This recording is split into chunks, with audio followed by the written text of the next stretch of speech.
Olá, pessoal, tudo bem? Professor Guilherme novamente aqui com vocês, só que hoje nós vamos falar sobre dinâmica. É uma parte da física extremamente importante, cai muito nas provas de vestibular e ela é a base do estudo dos movimentos. Ou seja, por que o movimento acontece? A resposta está aqui, tá certo? Então vamos começar já com essa definição de que a dinâmica ela é o estudo das causas dos movimentos.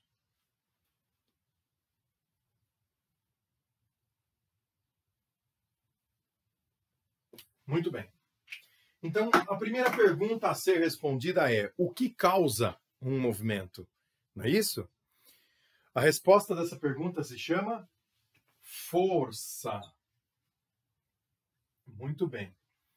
Então, para que um movimento aconteça, ou até mesmo para que um movimento possa mudar, então tem um corpo se movimentando, eu quero alterar o seu sentido de movimento, eu quero alterar a sua forma de movimento, eu tenho que aplicar nesse corpo uma força, tá certo? Então vamos aqui pensar na força de uma maneira bem simples. Você precisa de dois corpos, né? Um corpo que aplica e outro corpo que vai sofrer a ação dessa força. Claro que pelas leis de Newton a gente vai entender que não existe uma força única, mas vamos pensar dessa forma no começo, só para a gente poder definir que a força seria, então, uma interação entre dois corpos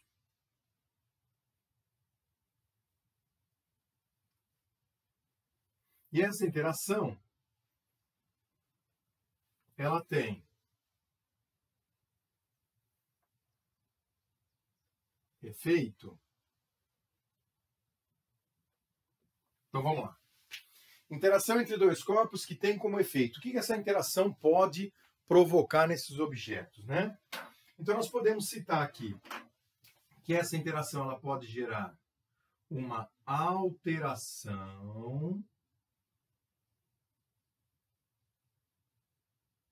de movimento. Então, ou seja, um corpo que se encontra em repouso, ele pode entrar em movimento, ou um corpo que está em movimento pode vir a estar em repouso, ou até mesmo acelerar, né, mudar a sua velocidade em módulo ou em direção e sentido, enfim, alterar o movimento, tá? Mas também você pode criar uma deformação. Quando você aplica força num objeto, você pode deformar. Às vezes os nossos olhos não estão enxergando a deformação, mas ela existe. Então você pega um pedaço de metal e começa a tracionar ele, você vai ver que ali no meio ele vai ter uma deformação, às vezes não visível, mas se você pegar um computador, por exemplo, que meça exatamente o comprimento desse objeto, você vai perceber que ele está sendo modificado, que ele está sendo deformado, tá certo? Então isso para nós seria força. A força é uma interação que ocorre entre dois objetos, dois corpos. Essa interação ela pode gerar uma alteração de movimento ou também uma deformação, tá? Agora nós vamos fazer aqui, pessoal, uma classificação, algumas classificações com relação às forças, tá? Então a primeira delas, vamos falar um pouquinho aqui a respeito da natureza das forças.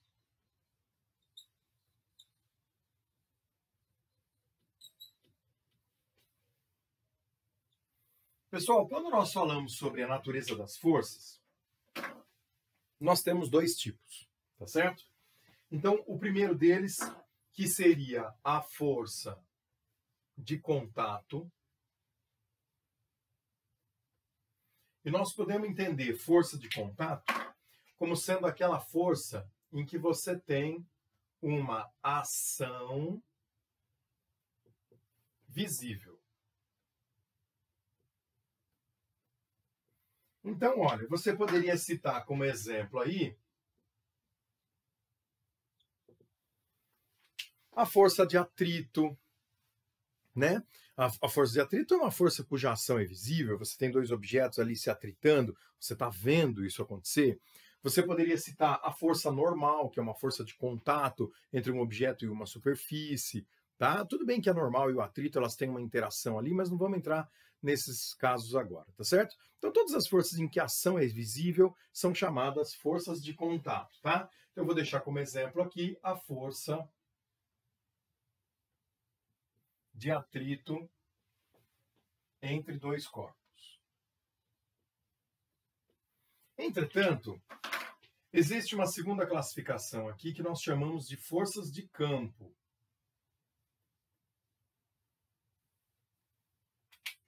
As forças de campo, nós podemos entender como sendo aquelas em que você tem uma ação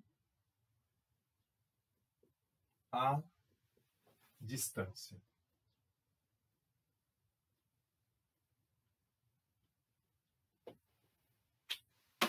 Tá certo? Então, forças de campo são aquelas em que atuam à distância. Ou seja, você não vê o agente, mas você sente os efeitos da força. Um exemplo melhor que nós temos a respeito disso é a força gravitacional. Você não vê ninguém puxando um objeto para baixo, entretanto, se você soltar, ele cai, tá? Então, nós podemos citar aqui, para os nossos estudos, que as forças de campo, nós vamos trabalhar com a força gravitacional. Além dela, nós temos a força elétrica e também a força magnética. Tá joia? Muito bem. Então, para nós, para os nossos estudos, essas são forças muito importantes que são chamadas forças de campo, tá? Nós vamos fazer agora uma segunda classificação. Então, a primeira foi com relação à natureza das forças. Agora nós vamos falar dos principais tipos de força que nós temos aqui, tá bom? Eu vou me esconder um minutinho aqui para vocês poderem paralisar esse vídeo e fazer as anotações de vocês. Vai lá, pessoal. Beleza. Então é o seguinte. Na sequência, ainda dentro das classificações das forças, né? Então, a primeira classificação que nós fizemos foi com relação à natureza. Então, eu vou fazer aqui uma segunda classificação, agora sendo um pouco mais específico e falando dos tipos de força que nós temos, tá? Então, vamos lá. Então, a segunda classificação que eu vou falar aqui a respeito dos tipos de força.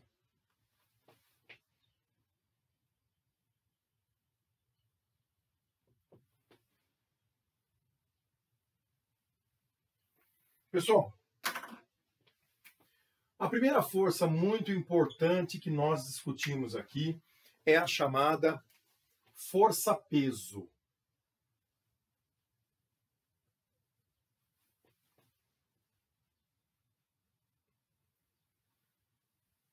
Muito bem. O que seria a força-peso? Então, para nós, o peso, veja que o peso é uma grandeza de força, tá certo? Não é massa. Lógico que no nosso cotidiano você pode falar peso para o que você quiser. Ah, eu vou me pesar, né, o meu peso, referindo-se à massa. Não há problema, né? No cotidiano, tudo bem, uma linguagem mais coloquial.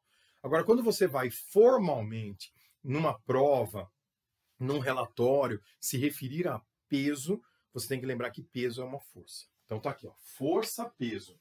Então a força-peso ela é a atração gravitacional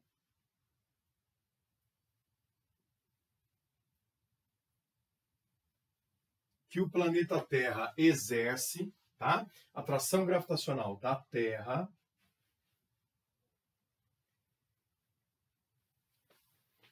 nos corpos próximos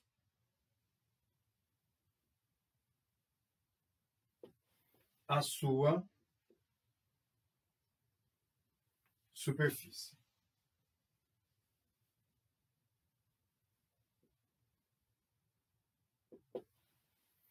Então, todos os objetos que estiverem próximos da superfície da Terra são atraídos por ela. Quando nós falamos próximos, então se eu estiver um pouco mais alto eu não vou ser atraído? Não.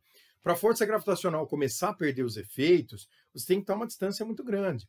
Veja, por exemplo, não que o valor seja o mesmo, mas os satélites que estão lá em torno de 400 quilômetros de altura da superfície, eles só estão orbitando o planeta porque a Terra ainda exerce atração sobre eles. Tá certo? Então, quando nós falamos da força-peso sobre corpos próximos de sua superfície, esse próximos é uma distância muito grande, tá bom? Então, como é que nós representamos o peso? Vamos lembrar de grandezas vetoriais, tá?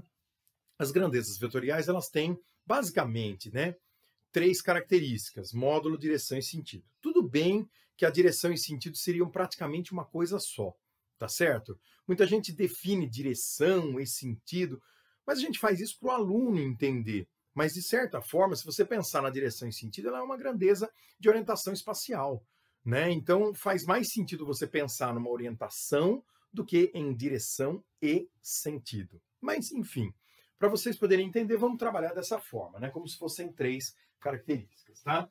Então, vamos lá. A primeira delas é a seguinte. Nós vamos falar sobre o módulo. Ou seja, como que eu calculo a força-peso, tá certo? Qual é o valor da força-peso? Então, o valor do peso, ele vai ser determinado através da expressão força-peso é massa vezes aceleração gravitacional. Essa aceleração gravitacional, ela é a aceleração gravitacional na superfície da Terra ou a aceleração gravitacional naquele lugar em que o corpo estiver. Nós vamos trabalhar sempre com corpos na superfície. Então, essa aceleração gravitacional, ela é 9,8 aproximadamente, e aí a gente sempre puxa isso para 10, tá certo? No Sistema Internacional de Unidades, nós usamos a aceleração em metros por segundo ao quadrado, a massa em quilogramas e a força em newtons, tá certo? Então, sempre trabalhar com o sistema internacional, turma.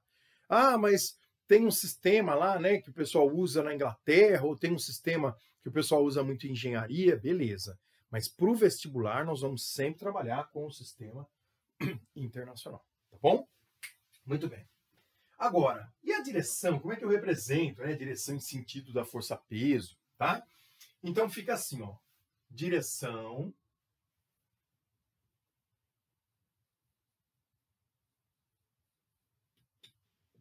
nós vamos trabalhar com a força-peso sendo um vetor sempre na direção vertical. Tá joia? E com sentido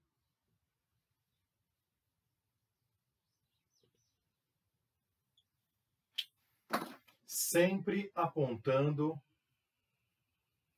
para baixo.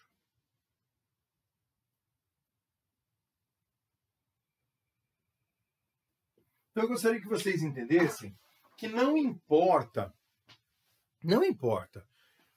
qual seja o tipo de superfície que você tenha, a força-peso é sempre vertical e apontando para baixo. Então, uma situação, né? Se você pegar, por exemplo, eu tenho aqui uma superfície horizontal, então vamos representar um bloquinho aqui, apoiado numa superfície horizontal. Então, esse bloquinho apoiado nessa superfície horizontal, ele vai receber a ação da força-peso representada desse jeito. Um vetor vertical e apontando para baixo. Beleza. Agora, o mesmo você vai fazer se essa superfície estiver inclinada. Porque não é a inclinação da superfície que vai mudar a representação da força-peso, né? Então, por exemplo, se eu tiver um bloquinho aqui apoiado nessa superfície, vamos supor que o nosso bloquinho esteja aqui, ó.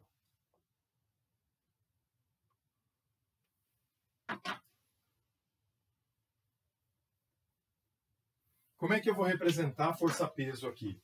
Da mesma maneira, turma.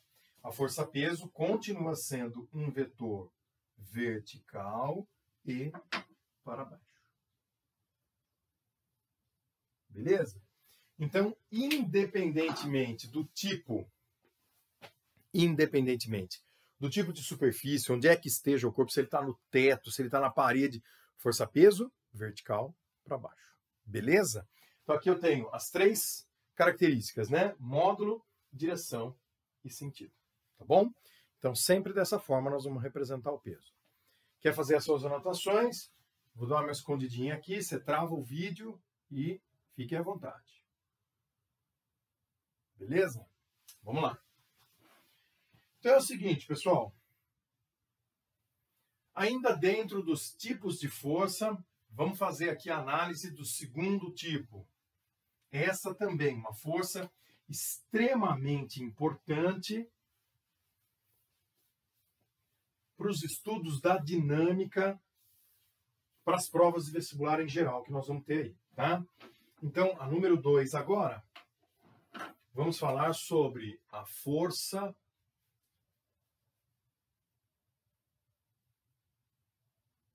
normal.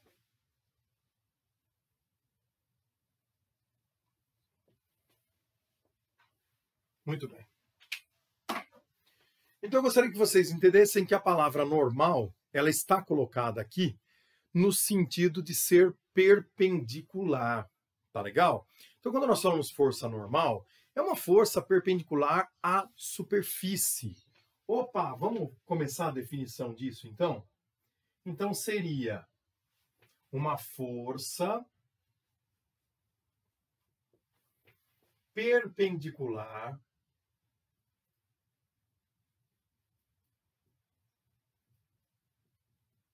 à superfície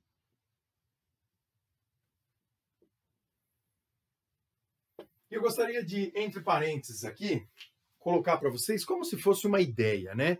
O que é a normal? A normal, ela seria... Depois, quando a gente estudar as leis de Newton, isso vai ficar um pouco mais claro, mas nesse momento vamos deixar assim, ó. É uma reação à compressão. Então, todas as vezes que você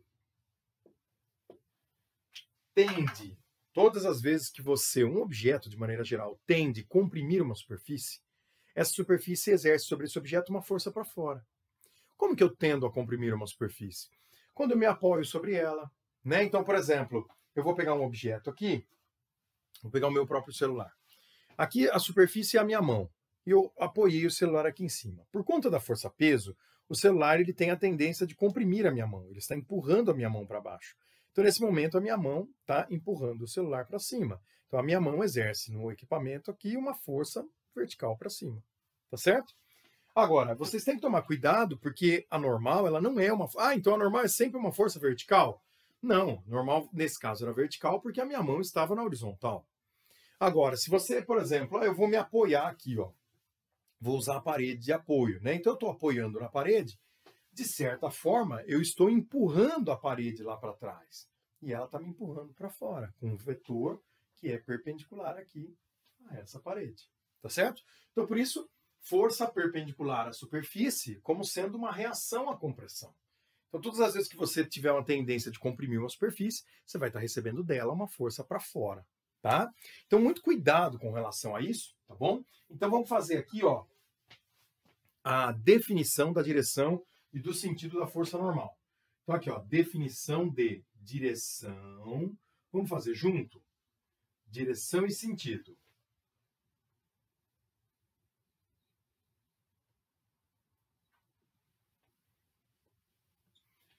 Moçada, a definição da direção e sentido da força normal nós podemos entender como sendo assim, ó, um vetor que vai ser sempre perpendicular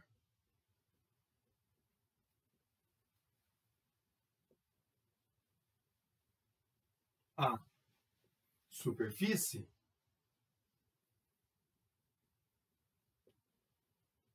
e apontando para fora dela. perpendicular à superfície e para fora. Como assim, professor?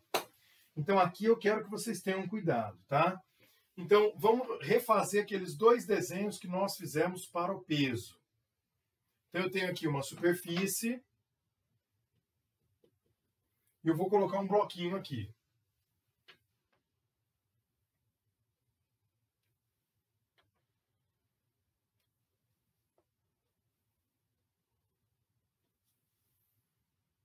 Muito bem. Como é que fica o vetor força-peso? Vamos já aproveitar e representar o peso? Então, ó, o vetor força-peso, ele aponta aqui verticalmente para baixo. Agora, vamos fazer então a representação da força normal. Então, a normal, usando esse critério, ela é perpendicular a essa superfície e apontando para fora. Então, a nossa força normal, ela está aqui, ó. Olha lá. Força normal a essa superfície. Por isso que eu pus um Szinho aqui. Tá joia?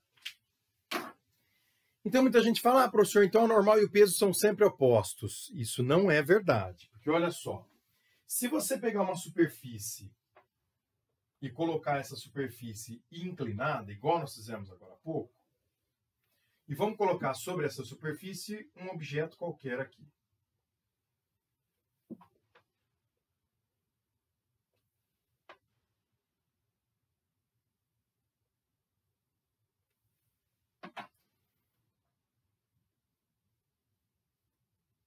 Muito bem. A força-peso continua sendo um vetor vertical e apontando para baixo. Olha lá, vetor peso. Agora, cuidado, porque 90 graus em relação à superfície, a força normal ela não sai alinhada com o peso. A força normal, nesse caso, ela sai aqui, ó, perpendicular à superfície e apontando para fora. Ó a normal da superfície aqui, ó. Então eu coloco um Szinho para o estudante ir acostumando. Nós temos normal em tudo. Você tem normal da superfície, normal da parede, normal de uma cadeira. A normal, que seria proveniente de uma força de contato entre dois blocos, é como se fosse uma normal. Você tem um bloco A aqui e um bloco B. Se o bloco B está empurrando o A está empurrando o B de volta. Então você tem forças normais ali. Tá? Que o pessoal nessa hora costuma chamar de força de contato, mas não deixa de ser uma normal. Tá certo? Então cuidado, porque nem sempre a normal está alinhada com o peso. Aí muitas pessoas perguntam, professor, e o cálculo, como é que fica? A força normal ela não tem uma fórmula definida, igual a gente fez com o peso. Então, em alguns momentos, a normal vai ser igual ao peso, por exemplo, nesse caso aqui, se o objeto se esse bloco tiver em repouso, parado sobre essa superfície, eu posso afirmar que a normal é igual ao peso. Agora, nesse caso aqui, não. Por quê? Além da normal não estar alinhada com o peso, né? O que acontece é que esse bloquinho ele vai ter uma tendência de movimentação, se não existir atrito nessa superfície, tá? Então, nesse caso, a nossa normal, ela não vai ser igual ao peso. Nesse caso, a normal é menor do que o peso, tá? Mas isso é um papo para um pouco mais à frente. Daqui a pouco, nesse curso de dinâmica, nós voltamos a discutir essa questão e aí nós até aprendemos como determinar o valor dessa normal nessas situações em que ela não é exatamente igual ao peso, tá bom? Vamos lá, então, aquele segundinho para você poder travar o vídeo aí para fazer as suas anotações. Beleza? É isso aí. Continuando, então, nos tipos de força, nós vamos falar sobre mais um tipo.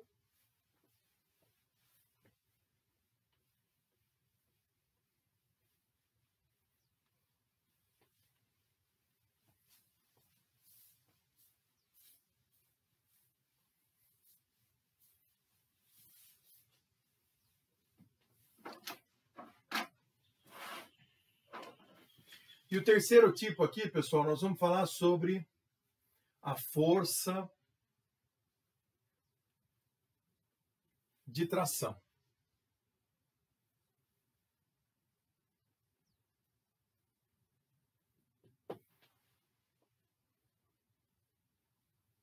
Muito bem. Turma, força de tração. Como é que é? O que a gente trabalha com isso? Como é que eu marco essa força de tração? Muita gente tem dificuldade com isso, né? Então vamos lá. A força de tração nós podemos entender aqui como sendo a força que é exercida, a força que existe, força em fios e cordas. Tá legal? Então, todas as vezes que você pegar um exercício, então tem dois bloquinhos interligados por um fio, dois corpos pendurados por uma corda, vai ter força de tração ali no meio. Então, veja bem, ó, definição da força de tração. É a força existente todas as vezes que você tiver fios ou que você tiver cordas. Beleza? Vamos lá, então. Como é que fica a força de tração? Então, a primeira coisa vai ser a representação dessa força através da sua direção e sentido. Como é que eu represento a força de tração? Então, quais são as suas características de direção e sentido? Tudo bem? Vamos lá. Então, a força de tração nós podemos entender como sendo a força que vai ser representada na direção. Então, vamos por aqui, ó, mesma direção do fio ou corda. Então, se você tiver um fio vertical, a força de tração é vertical. Se você tiver um fio horizontal, a força de tração é horizontal. E assim vai, tá? Então, na mesma direção da corda e sempre. Isso é muito importante, turma. E sempre puxando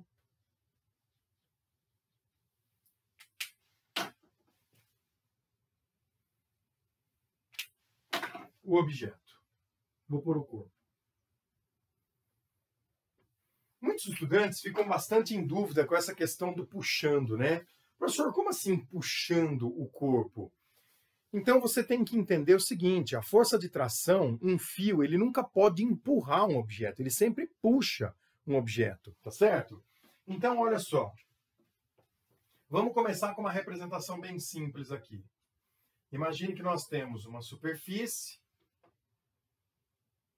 um bloquinho aqui, um fio,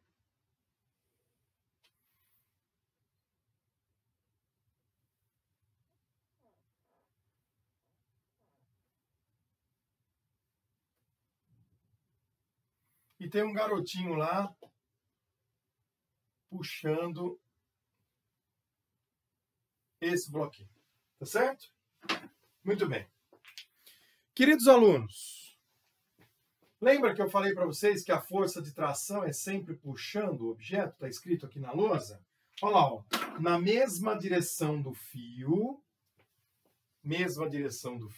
e sempre puxando o objeto.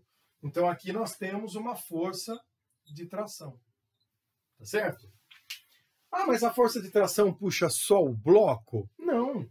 Essa força de tração pode puxar o menininho também, que seriam as forças que nós vamos chamar lá na frente de forças de ação e reação. E até por isso que eu estou colocando um sinal negativo nesse T aqui. Não vamos entrar nessa discussão agora, tá? Mas você está vendo, ó? Ah, eu quero marcar a força de tração no bloco. Mesma direção do fio, puxando o bloco. Ah, não, eu quero marcar a força de tração na pessoa. Na mesma direção do fio e puxando a pessoa. Então, o fio não tem como empurrar, ele sempre puxa. E se você usar esse critério, você pode expandir isso para outras situações. Então, por exemplo, eu tenho um bloco pendurado aqui, ó. Então, aqui eu tenho um teto e tem um bloquinho pendurado aqui, ó.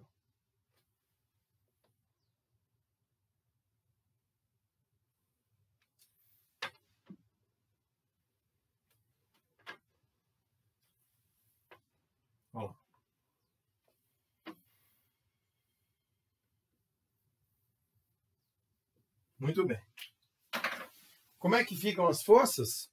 Então, nós temos a força-peso vertical para baixo. Espera aí que o meu fio aqui não ficou muito bem centralizado. Em relação ao bloquinho, eu vou puxar o fio um pouquinho para a lateral aqui, tá, turma?